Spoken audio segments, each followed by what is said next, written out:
Newton's first law states that an object that starts in motion tends to stay in motion. So if I take this hockey puck here, and I slide it across the air hockey table like so,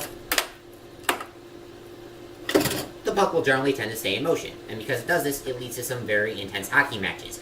Eat your heart out, Lewis!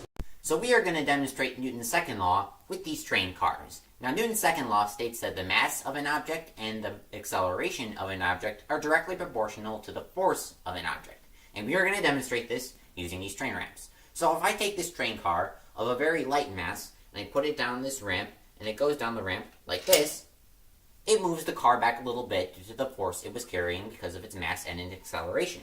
But if I take a higher train car with a higher mass, like this Toby car, and I put it on a ramp identical to the last one, and I send it down like this, the train car goes much further due to the much higher mass of the object. The force of an object is also directly related to the acceleration of the object. So I have two identical ramps and two identical train cars of the exact same mass. If I put this one on the lower part of the ramp and have it hit the train car, this happens.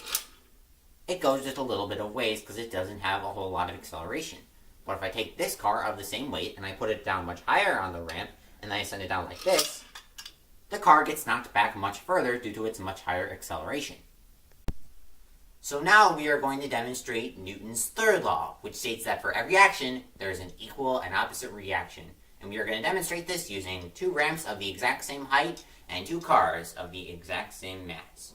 So if I put these cars at a low-ish spot on the ramp and they hit each other like this, the reaction is going to be very small because the force of these two objects, due to the acceleration being at a very low part of the ramp, is also pretty small. But if I put these cars at a higher place on the ramp like this, causing a much greater force due to acceleration, the reaction is also much, much greater to the point where it knocks these two cars right off of the track.